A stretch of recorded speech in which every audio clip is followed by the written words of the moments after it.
So guys, nandito tayo sa Huawei store here in China, and let's check out the different cars na in-offer ni Huawei.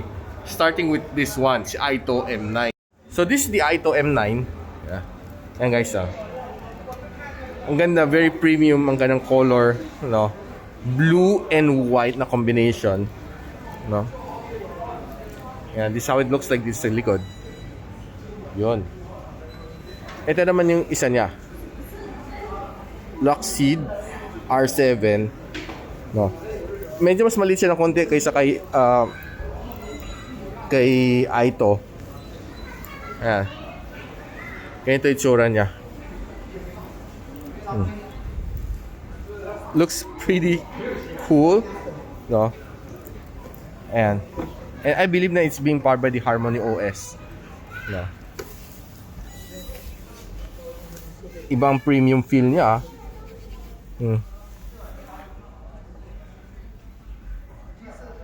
How I wish may test drive sila, no? In ang kanyang home screen. Okay, you personalize it. May account na naka-login, no? I can configure itong mga niya, mga seats niya. And iba yung premium feel talaga, no? Iba talaga paggawa ng Huawei. Really good car settings, no? Ang dami mong pwedeng gawin dito sa kanya, oh.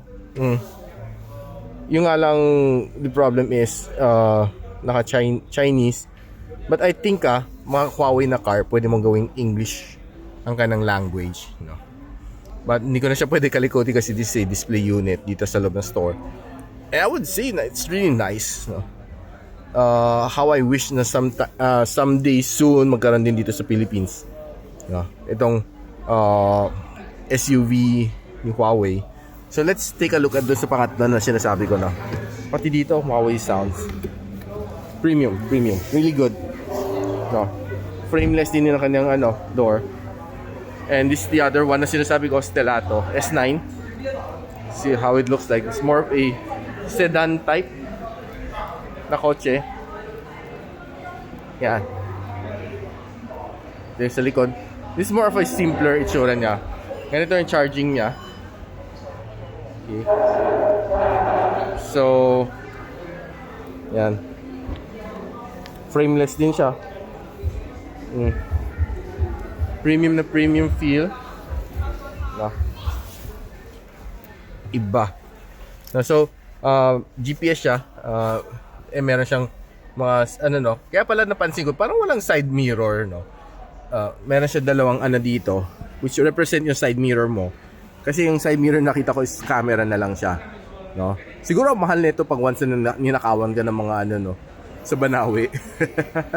I'm pretty sure sobrang mahal siya. And kita natin ang kanyang rear mirror. May camera sa likod, no. So nakita niyo na sa likod. And ito yung kanyang display front panel.